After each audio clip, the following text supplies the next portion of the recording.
A Florida beach town woke up to the kind of nightmare that sounds like the start of a thriller. A woman, sunburned, heavy-set, silver hair tucked behind her ears, walked casually out of a luxury condo overlooking the Gulf of Mexico. She left with a purse she didn't come with. She locked the door behind her. And inside that quiet little condo, the body of another woman lay slumped in a corner, a gunshot wound behind her ear, and a set of car keys missing. What no one knew yet was that the woman who just walked away was already wanted for murder in another state. What no one knew was that she'd already killed her own husband. And what no one knew was that she wouldn't stop until she had stolen someone else's life completely, right down to their identity. This is the story of Lois Riess. And once you hear what she did, you'll understand why the media called her the killer grandma. Before Florida became the center of the manhunt, everything began in Minnesota. Quiet farmland, long roads, white-trimmed houses, and a married couple that seemed completely ordinary. Lois and David Riess lived the kind of life people imagine when they think small-town Americans. They attended local events. They kept a tidy home. They waved at neighbors. They looked like people you'd trust immediately. But behind the scenes, something was breaking. Lois had a problem, a massive one. She loved casinos more than she loved reality. Slot machines weren't entertainment. They were oxygen. And when the debts piled so high she couldn't see over them anymore, she didn't run to friends. She didn't get help. She turned on the one person who trusted her fully. David didn't believe his wife could ever hurt him. That trust would cost him his life. Investigators would later find out that before David's body was even discovered, Lois was already moving with the calmness of someone who had rehearsed this moment in her mind 1,000 times. She emptied joint bank accounts. She forged his signature. She withdrew money from his business. She didn't just think ahead. She built an escape. No one suspected anything at first. When neighbors noticed David hadn't been seen, they assumed the couple was traveling. When his clients wondered why he wasn't returning calls, they figured he was sick or busy. Lois answered questions with a smile. She even used his phone a few times to send messages, pretending everything was normal. But nothing about what was happening inside that house was normal. David Riess lay dead, alone, hidden, while his wife drove out of Minnesota in his car, gambling with his money, running from her own life. When the discovery finally came, it was because people around David started feeling that terrible itch. Something isn't right. A welfare check turned into a crime scene. Officers walked into the Riess home expecting maybe an illness, maybe an accident. What they found was a decomposing body, a bloody towel, and a house that reeked of betrayal. The room wasn't chaotic. There were no signs of struggle. David had been executed up close. This wasn't a burst of rage. This was a choice, and Lois was gone. The manhunt began fast. Minnesota authorities knew she had a head start, and she wasn't slowing down. She was driving David's Cadillac Escalade south, draining his accounts at every stop, hitting casinos along the way like the road itself was one long slot machine. Everywhere she went, she moved with confidence. Surveillance videos showed her walking through casino floors, calm, measured, sometimes even smiling. She blended in, not because she was invisible, but because she looked like someone harmless. Someone's grandma. Someone who bakes cookies and sends birthday cards. No one looks at a woman like that and thinks, murderer. And that's exactly what made Lois so dangerous. By the time she reached Fort Myers Beach in Florida, Lois had been living on the run for weeks. She needed money. She needed a safe place. She needed a new identity. And she found her next victim by spotting someone who looked just enough like her. Same age range, similar hairstyle, similar build.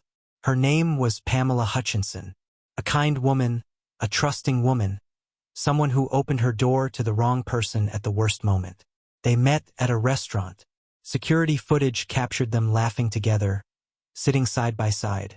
To anyone watching, it looked like two women who had known each other for years. For Pamela, the meeting was a coincidence. For Lois, it was the first step in a plan. Pamela invited Lois back to her condo.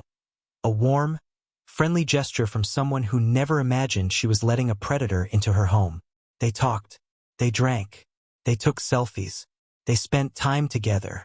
If Pamela noticed anything strange, she wasn't worried enough to push Lois away. But in Lois's mind, everything was calculated. Pamela had what Lois needed: a car, money, and a clean identity. And on an April afternoon, when they were alone in that condo, Lois made her move. A single gunshot behind Pamela's left ear. Quick, silent, cold. Pamela slumped forward. Her life taken before she even understood she was in danger. Lois didn't panic. She wiped surfaces. She took Pamela's purse, ID, credit cards, cash, and car keys. She methodically staged the condo, then walked out the door carrying the life she planned to assume. Pamela's body was left sitting upright, as though she'd only fallen asleep. Lois closed the blinds, locked the door, and stepped into her new role. She signed into hotels as Pamela. She used Pamela's credit cards. She drove Pamela's car from one state to another like she truly believed she could shed her old identity and slip into this new one like a fresh coat of paint. But investigators were already closing in. Detectives in Minnesota and Florida quickly realized the murders were connected. They compared surveillance, credit card activity, vehicle plate recognition, and travel patterns. It was the same woman, moving from casino to casino, leaving a digital trail even as she tried to outrun her past. The press caught on. She's armed and dangerous. She's traveling across states. She's already killed twice. That's when the name began circulating. The killer grandma. The world was fascinated by the contradiction. A grandmother with white hair, a soft face, and glasses, capable of the coldest kind of violence. The story went viral, and the hunt intensified. As Lois drove west, investigators released new photos, new alerts, and new warnings. Her face was everywhere, on news broadcasts, on gas station screens, on social media. She'd become one of the most recognizable fugitives in the country in a matter of days. But Lois was confident. She believed she'd blended in. She believed no one would look at her and see a killer. She believed she could gamble her way through Texas just like she had in every other state. But what she didn't know was that one small action would finally bring everything crashing down. A restaurant manager in South Padre Island, Texas, was watching the news when he recognized her face instantly. She was right there, in his restaurant. He called the police, and the walls began closing in. If you're still here and you want to follow the rest of this shocking downward spiral, how Lois was caught, what investigators discovered, and the chilling truth she finally confessed. Make sure you're subscribed so you don't miss any detail. The story only gets darker from here. The man who spotted her in the restaurant didn't hesitate. He had seen her face all over the news that morning. Grainy security footage, still shots of a woman walking through casino floors, and a highlighted warning that she was armed, unpredictable, and on the run after 2 murders. He looked up from the screen, and there she was, sitting quietly at a corner table, hair pulled back, reading a menu like she didn't have a care in the world. The man stepped into the kitchen and dialed 911 with shaking hands. He didn't look back into the dining area. He didn't want to risk her catching his expression. She was calm now, but this was a woman who had killed twice without hesitation. He knew better than to underestimate her. Within minutes, 2 unmarked vehicles were on their way. Police didn't use sirens. They didn't even pull into the restaurant parking lot at first. This wasn't a woman they could sneak up on easily.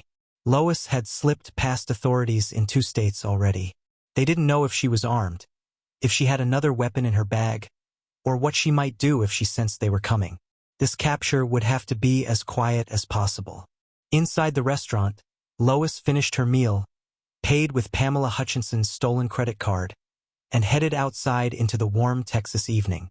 She walked toward the white Acura she had taken from Pamela, completely unaware that officers were already tracking her every step. She unlocked the door, sat inside, and started the engine. That's when 2 police SUVs rolled in behind her, boxing her in. Lois froze. She didn't reach for a weapon. She didn't try to run. She simply lifted her hands into the air as though she knew, deep down, that the road had finally run out. The officers approached her slowly, pulled her from the car, and placed her in handcuffs. She didn't argue. She didn't cry. She didn't ask why she was being arrested. She just stared straight ahead, emotionless. Like the arrest wasn't the end of her journey, but an inconvenience she'd expected all along. When the arrest made national headlines that night, people across the country felt both relief and disbelief. Relief that the manhunt was over, disbelief because of who the suspect was. The photos released by police didn't look like a hardened criminal. They looked like someone's grandmother after a long day of errands. Tired, harmless, ordinary. That was the unsettling part. Lois didn't fit the mold, and that fascinated the public. Most fugitives running from murder charges grow more frantic, more reckless, more desperate. Lois did the opposite. She was methodical, calm, almost patient. Detectives couldn't understand how a woman her age, someone with no violent criminal past, had shifted into this level of brutality so quickly. When investigators finally began interviewing her, Lois refused to give any explanations. She didn't deny anything, but she didn't confess either. She sat through questioning sessions like she was waiting for a bus. Blank expression, hands folded neatly, eyes drifting over the walls. The detectives tried different approaches. Some were gentle, some pushed harder. Nothing cracked her. If she felt remorse, she didn't show it. If she felt fear, she hid it well. The only time she reacted was when they asked about money. Her face tightened slightly, as though she were calculating something in her head. But when detectives pressed deeper, she shut down again. While Texas authorities processed her arrest, investigators in Florida worked on the scene at Pamela Hutchinson's condo. What they found was chilling. The room was staged deceptively well. No overturned furniture, no broken glass, no struggle. But blood spatter analysis told the opposite story. The position of the wound and traces of blood indicated Pamela had been sitting when she was killed. There was no warning. Detectives found wiped surfaces, but Lois hadn't been perfect. She'd left faint partial prints near the sink. She'd also left DNA on a glass, hair strands on the sofa, and the most damning evidence: Pamela's ID, purse items, and credit cards now found in Lois's possession in Texas. It wasn't just murder. It was calculated identity theft. She didn't want Pamela gone out of rage. She wanted her life, her accounts, her car, and her anonymity. Investigators were astonished by how cleanly she'd carried everything out. This wasn't impulsive. This was strategic. Back in Minnesota, forensic teams continued going through the Riess home. They searched computers, documents, bank accounts, even old tax forms. What they pieced together was a timeline far darker than anyone expected. Lois had been moving money and making suspicious withdrawals long before David's murder. Casino statements showed she had drained over $100,000 across multiple trips. Her financial collapse was dramatic. She owed friends money. She owed her husband money. She even owed loan companies she'd never told him about. And whenever she ran out of cash, she'd find a way to get more. To investigators, the motive became clearer and clearer. David wasn't killed out of anger. He was killed for convenience. He was the first obstacle in her path, not the last. While Lois remained in a Texas jail awaiting extradition, prosecutors in both Minnesota and Florida built cases against her. They worked with remarkable speed. Very few murder cases are this airtight, this quickly. But Lois had left a trail of physical evidence: digital footprints, surveillance videos, credit card receipts, phone records, and even eyewitnesses. She had been careful but not invisible. The prosecution teams recognized something else too. Lois didn't seem to care whether she was caught. She hadn't fled into the wilderness. She hadn't used cash-only transactions. She hadn't hidden in abandoned buildings or rural areas. She had gone to casinos, bright, heavily surveilled, crowded places. Some prosecutors wondered if she wanted to be caught. Others thought she simply believed she was smarter than everyone searching for her. Her extradition hearings drew crowds. Journalists filled every available seat. Cameras pointed at her through thick glass partitions, capturing her blank expression as attorneys discussed the deaths she was accused of causing. She didn't react when the judge read the charges. She didn't react when photos of Pamela were shown. She didn't react when prosecutors described the wounds. She sat motionless, hands folded, the same posture she'd used in restaurant booths, casino chairs, and interrogation rooms. If there was a window into her mind, it was locked. When Florida officers finally flew her back to their state, she was escorted under heavy security. The Florida portion of the case alone was enough to put her behind bars for life. They charged her with first-degree murder, grand theft, identity theft, and illegal use of personal information. But investigators wanted the full story, so they pushed for every detail they could get. They tracked her movements from the moment she left Minnesota. They reviewed gas station footage. They reviewed toll records. They reviewed casino logs matching her face with Pamela's credit card transactions. Little by little, the journey of Lois Riess unfolded like a twisted roadmap stretching across half the country. But there was one more layer, one thing investigators didn't expect to find. Lois had been searching online for information that hinted she might not have intended to stop at 2 murders. Searches about evading police. Searches about identities, passports, and how to change your appearance. Searches about which states had the lowest law enforcement presence. She wasn't just fleeing. She was planning a reinvention.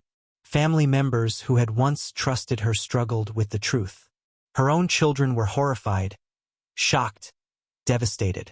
Her niece famously said, "We don't even know who she is anymore." To them, Lois had been kind, warm, gentle. A woman who baked, laughed, told stories. A woman who loved her grandchildren. A woman who had never raised her voice in anger. And now she was a double murderer. The contrast was almost too much to process. But investigators saw the pattern clearly. Lois changed when money disappeared. She killed when she needed more. She used charm as a tool. And once someone outlived their usefulness, they were in danger. The days leading up to her Florida trial were filled with tension.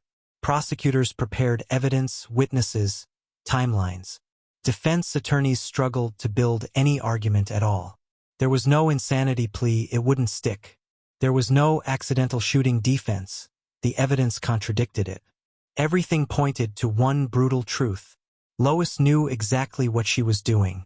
If you're still here, and you want to go deeper into the next stage, her trial, the shocking courtroom moments, and the final sentences that locked her fate forever, make sure you stay tuned. Part 3.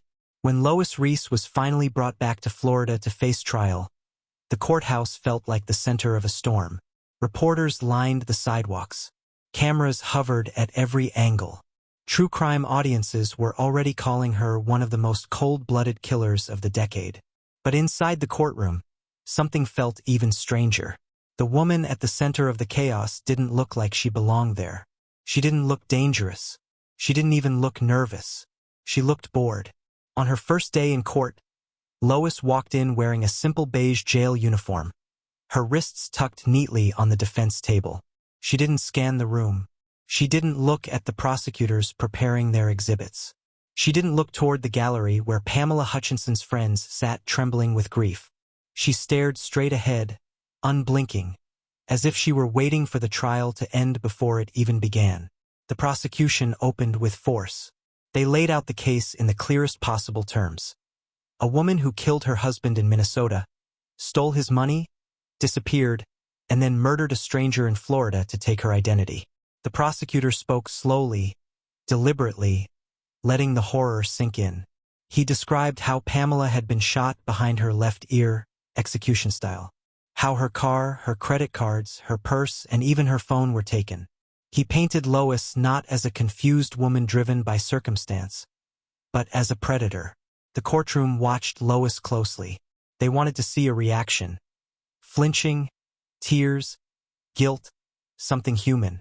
But she stayed completely still, cold, expressionless, untouched by the words, shot, murdered, stolen identity, or fugitive. Then prosecutors began presenting the evidence. They started with the surveillance videos. Lois and Pamela meeting at the restaurant. Lois entering Pamela's condo. Lois leaving alone. They showed credit card receipts, timestamps, casino transactions. They showed Lois's face lit by neon slot machines while using Pamela's stolen funds. Each clip tightened the courtroom's atmosphere like a slowly twisting rope. But it was the forensic evidence that truly sealed the narrative. DNA from Lois on a wine glass, her hair on the bathroom floor, her fingerprints smeared faintly across Pamela's purse. And then the gun, recovered in Texas, matched the bullet that killed Pamela. Ballistic tests confirmed an exact match. This wasn't a mystery. It was a timeline of cold precision.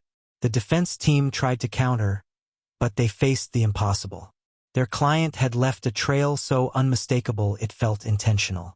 They explored every possible strategy: mental health, coercion, addiction, stress, but none of it could mask the brutality of the actions. Their only remaining path was to argue that Lois had snapped under pressure and acted irrationally. But the prosecution dismantled that argument with a single statement. Snapping is impulse.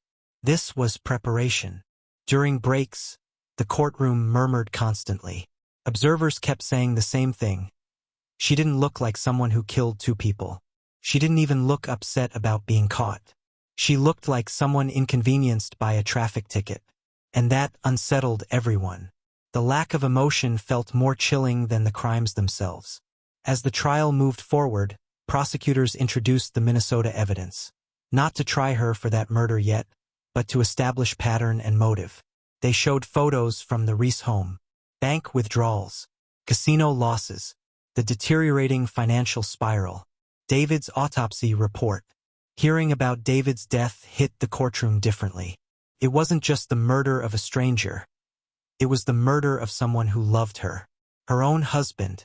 The room fell silent when prosecutors displayed the image of David's signature forged on a check.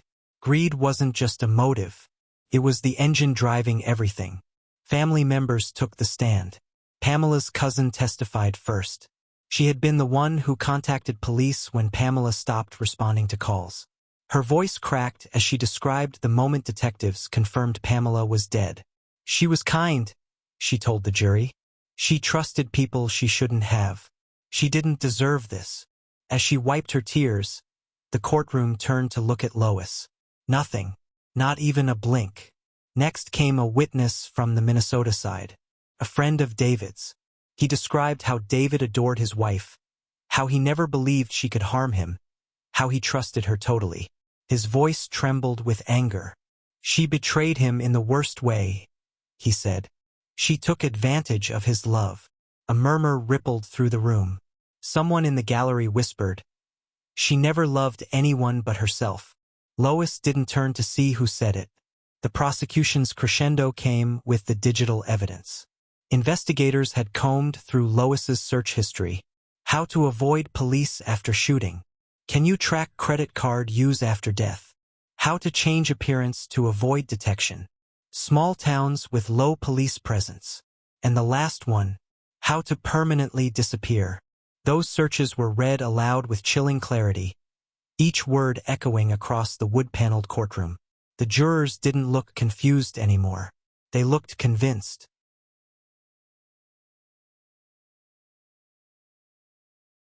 When the prosecution rested, the defense had almost nothing left. Their witnesses added little. Their arguments felt flimsy, like threads slipping through fingers. They portrayed Lois as a woman lost in desperation, overwhelmed, not evil, just drowning.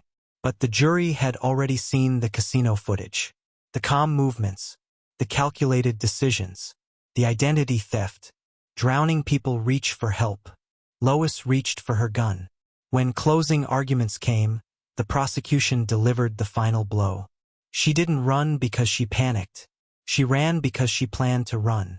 She didn't kill for survival. She killed for convenience. Some jurors nodded. Others stared at Lois with cold disbelief. The jury deliberated for hours, but no one in the courthouse expected a long wait. The evidence was too overwhelming. When the jurors finally re-entered the room, the tension was so thick it felt like the air itself had weight. The foreperson stood, holding a slip of paper. Everyone stared. Even Lois lifted her eyes for the first time in hours. But her face remained blank.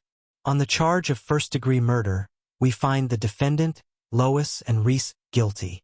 Pamela's family cried. Reporters scribbled furiously. The judge nodded solemnly. Lois didn't flinch. The judge handed down the sentence, life in prison without parole. Lois stood as the ruling was read, her hands clasped behind her back. She didn't look at the judge. She didn't look at the family members.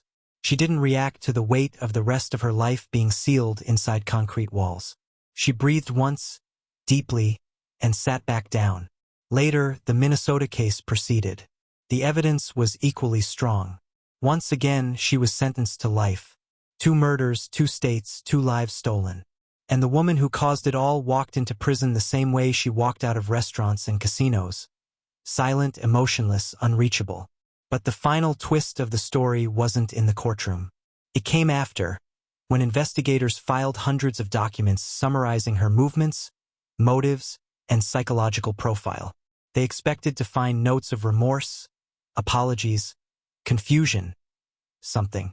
What they found instead were hours of footage of Lois in jail, eating calmly, reading books, making small talk with guards, never once mentioning the lives she had taken. It was as though those murders existed only on paper, not in her conscience. And that detail, the absence of guilt, still haunts those who worked the case. In Minnesota, David's children refused to speak her name again. They removed her photos from the walls, removed her belongings, removed every trace except the memories they couldn't escape. Memories of a mother who read them stories, who packed their lunches, who cheered at school concerts. A mother they could never again reconcile with the woman who walked away from their father's body without a backward glance. In Florida, Pamela Hutchinson's family struggled with a grief that felt senseless. Pamela had not known Lois. She had simply been kind to the wrong person at the worst possible moment.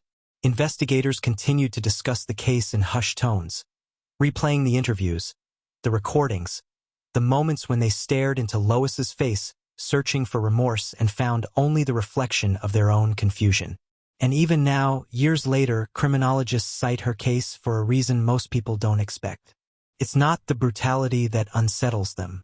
It's the contrast, the soft exterior paired with the hard decisions.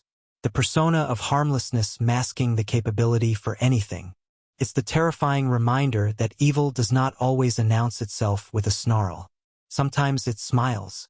And sometimes it smiles back at you in a bar, hours before you disappear. If you've been following this series from the beginning, you've seen how a single decision, one moment, unraveled into tragedy for not just one family but 2. And if this case shook you the way it shook countless communities across the country, make sure you're subscribed and following the channel. There are more hidden stories, more chilling cases, and more real-life unravelings that deserve to be told. Because behind every headline is a truth more haunting than fiction. And someone has to bring that truth to light. They called her the Grandma Killer. But behind that nickname was something far darker, far emptier, than anything a newspaper headline could capture.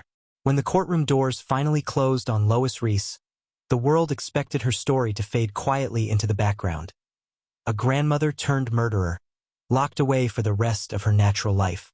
But what followed after her sentencing was stranger, colder, and far more unsettling than even the detectives had predicted. Inside prison, Lois didn't behave like a woman haunted by what she'd done. Instead, she moved through her new world with a peculiar calmness, as if nothing about her life had actually changed. She liked the structure. She liked the schedule. She liked not having to worry about bills, about pretending to be the charming bingo night wife, about keeping up the bright-eyed, smiling facade that she'd worn for decades. In some twisted way, incarceration was the first place where she didn't have to perform. She made friends quickly, too quickly. Other inmates described her as motherly, nurturing, even sweet. She would braid someone's hair one day and sit quietly playing cards the next, offering advice like she was still the helpful grandma from Minnesota. But beneath the surface, staff saw something different.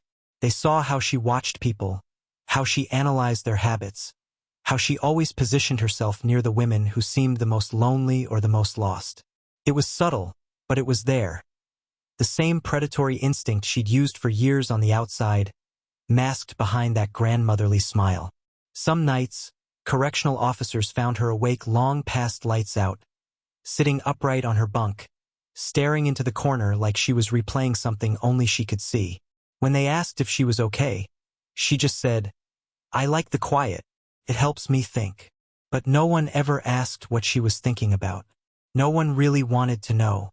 The psychologists who evaluated her said Lois had the strangest form of emotional detachment they'd ever documented in a woman her age. She exhibited no remorse. None. When asked about the people she killed, her husband or the woman in Florida, she didn't express anger or guilt or grief. She talked about them like pieces in a story she'd already read and filed away somewhere in the back of her mind. One psychologist wrote that she operates entirely in the present, like her memory rewrites itself to remove anything that would burden her conscience. Another wrote that she displayed a level of self-preservation so practiced it had replaced genuine emotion. There were moments, though rare ones, when her facade slipped. A guard once overheard her muttering to herself during count. Her voice was low, almost trembling. "If he hadn't pushed me, if she hadn't smiled at me that way." When the guard stepped closer, Lois snapped back into her pleasant expression, hands folded neatly, as though she had simply been reciting a grocery list. But the guard never forgot that tone, the crack in her composure. It was the only time anyone had ever heard fear in her voice. Over the years, investigators continued to dig, because with Lois Riess, there were too many threads that didn't make sense. The money she funneled through casinos, the unreported trips, the gaps in her timeline, and most chilling of all, the long-standing rumors whispered by distant acquaintances that the two murders she was convicted for might not have been her first acts of violence. A retired detective put it bluntly. Women don't usually wake up at 65 and suddenly commit two cold, calculated murders back to back. That's not how pathology works. Something was missing from her past. Something big. There were unexplained medical emergencies in her family history. A relative who died under odd circumstances decades earlier. Financial losses that didn't align with the timeline she told friends. And then there was the casino footage, hours and hours of it, showing Lois gliding from table to table, always smiling, always watching, always calculating. Investigators later admitted they believed she may have exploited people long before she ever pulled a trigger. Not necessarily killing, but manipulating, siphoning, deceiving, like she'd been conditioning herself slowly, year after year, until she crossed a line she couldn't uncross. The biggest unanswered question still lingers in investigative files, circled in red.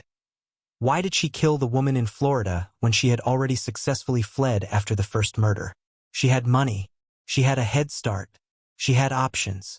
But something inside her, something dark and unfiltered, pushed her to get close to a stranger, study her, mirror her, and ultimately take her life so she could keep running. One detective described Lois as a human void. Not evil in a cinematic way, not vengeful or impulsive, just empty, like the gears in her mind were turning toward survival and survival alone, even if that meant destroying anyone who stood in her way. In prison, as the years passed, Lois began to withdraw. Less talking, less smiling, less pretending. She would sit by the window during rec time, watching the sky instead of socializing, tracing lines on the concrete bench with her finger like she was drawing maps no one else could see. She never cried, not once, but she grew quieter, as if her mind was folding in on itself. Those who monitored her believed she wasn't breaking down. She was fading, like a person who had spent her entire life constructing masks finally ran out of faces to wear. And without those masks, there was nothing underneath but the hollow architecture of a mind that had lived decades performing, adjusting, manipulating, charming, and outwitting, until there was no one left to convince. To this day, detectives still bring up her case when teaching new recruits about atypical female offenders. They say she defied every pattern, every expected emotional trajectory, every psychological profile. They say she was a reminder that sometimes the most dangerous people are the ones who look the safest. And even now, years later, with Lois Riess aging behind concrete walls and steel bars, one question still keeps investigators awake. What else did she get away with before anyone realized who she really was?